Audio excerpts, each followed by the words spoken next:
To do is the leadership training that I'm going to do is got a twist to it.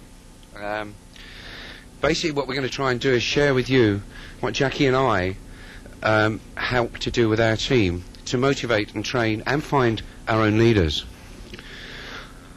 Okay, what do we look for? Well, people with leadership qualities. I think that's what we're all looking for. However, they need to have the right attitude. Too many people that you see, you actually sit with them and they talk to you, and some of them, it amazes me when they say, will it affect my benefit? And I think to myself, if you're on £40,000 a month, surely it's going to affect your benefit. They also have got to be winners and not losers. And they have to be coachable. So how do we identify winners from losers? Well, if you look around this boat, it's by what they say and what they do. They have to want it for themselves. You can't want it for them. That seems to have been a lot of the speakers in the last 2 days have said, you know, we've all worked with the wrong people because we wanted it for them. They have to have vision. This word keeps coming up time and time again. And they have to set their goals. Short term, medium term and long term, and they have to be dated.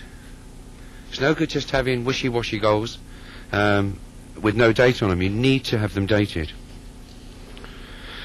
But most of all, they've got to have the belief that they can actually have whatever they want if they're prepared to work hard for it. So let's try and identify winners from losers. Winners say, I'm good, but I'm not as good as I ought to be. Losers say, I'm not as bad as a lot of other people are. Winners listen. Losers just wait their turn to talk. Winners are sensitive to the atmosphere around them, and losers are receptive only to their own feelings. Winners respect those who are more experienced than them, and try to learn something from them. Whereas a loser resents those who are superior to them and try to find chinks in their armour. A winner will focus. For a loser it'll be a strain. For a winner they'll work harder than a loser and always have more time. The losers are always too busy to do what's necessary. Winners go through a problem. Losers will go round the problem and never get by it. Winners will make a commitment, whereas losers will make a promise. Winners judge themselves by the standard of the excellence in their field. Losers judge themselves by the standard of mediocrity in their field. Winners see an answer for every problem. Losers will see a problem in every answer. Winners will always have a program. Losers will have an excuse. Winners will say it may be difficult, but it's possible.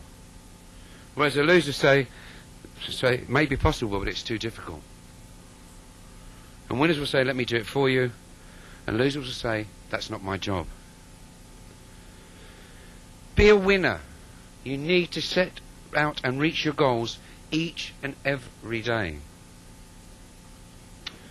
So what do we do with our... Oh, that's good, yeah. Bit delayed, actually, never mind. So what do we do? Right, firstly, people have to be prepared to plug into the system. They need to attend all meetings that they can, plus the 4 full Monties, or conference seminars, and all the company conferences, and they need to get educated by reading the books and listening to the tapes. I'm not a great reader, but my car's like a university. There's more tapes in there than anything else, and I can just stick it on when I'm driving. We do conference calls, which are very powerful for our organisation. At any one time, once a month, we do a conference call. We have 250 people online, and we have a guest speaker doing the training.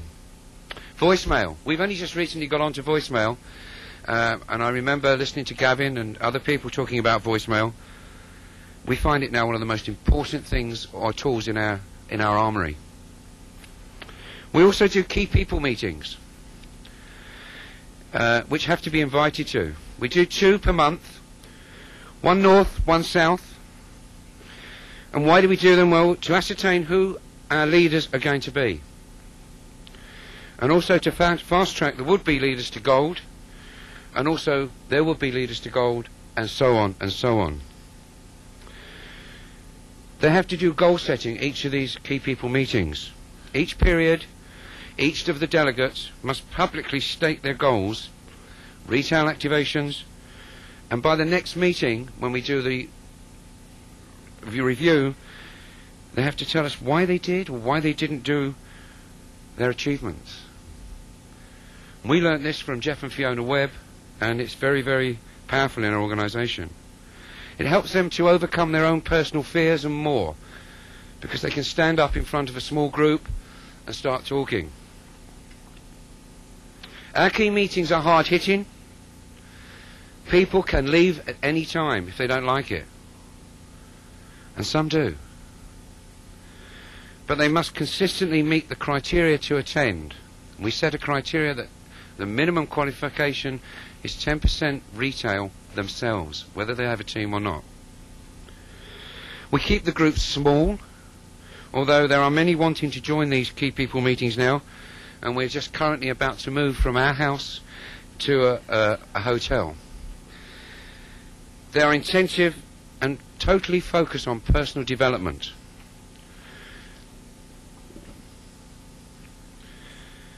We also tell them how to teach and train, and literally how to do the business. But the great thing about these conference calls and also the key people meetings is the sizzle sessions. In the beginning we probably started at 1 o'clock and finished at 5 or 6. Now we start at 1 o'clock and it's probably 5 or 6 the following morning. They go on and on and on. Just to let you, the reasons why most businesses fail, and not only in our industry, and we actually pinch this from our accountants.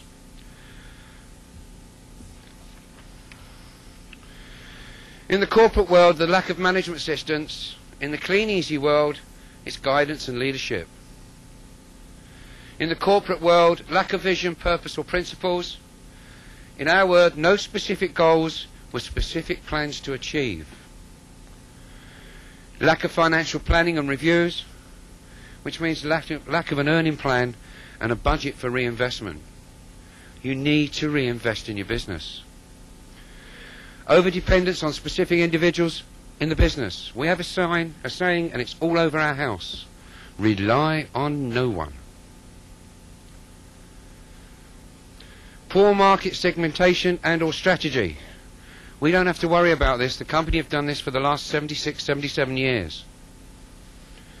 Failure to establish and or communicate company goals. Teach people to plan and reach their bonus levels and communicate their figures to them. Competition or lack of market knowledge. We don't need to worry about that. The company's been around long enough. Inadequate capitalization. In the early days, you need to cut your cloth accordingly. You can't, in the early days, go out and buy a 7 Series BMW. Absent of standard quality program, which is just training programs, tapes, voicemail, etc., etc. And the owners concentrating on the technical rather than the strategic work at hand. Majoring on minor things.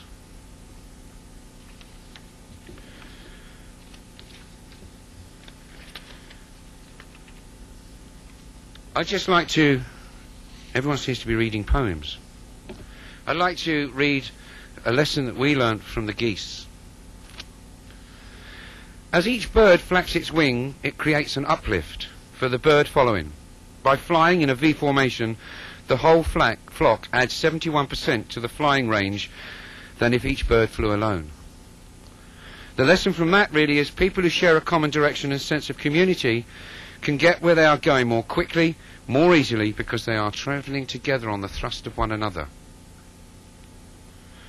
Whenever a goose falls out of formation, it suddenly feels the drag and resistance of trying to fly alone, and quickly get back into the formation to take advantage of the lifting power of the bird immediately in front.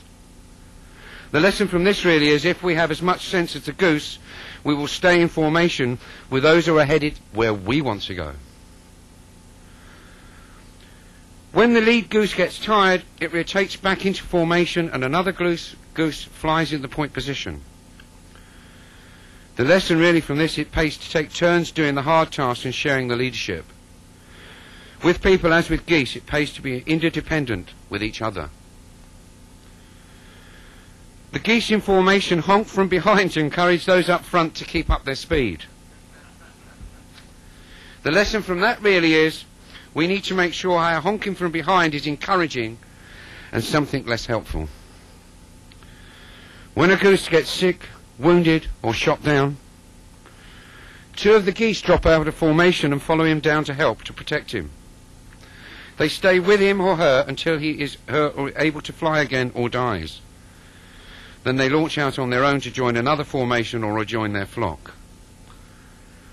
Lesson: if we have as much sense as the geese, we'll stand by each other like that and use the team concept, because together everyone will achieve more. And I'd like to leave you with one little thought. If you want to write this down, just remember T, T, T. Success is 0.9% persistence and 0.1% ability. But just remember, things take time. Thank you.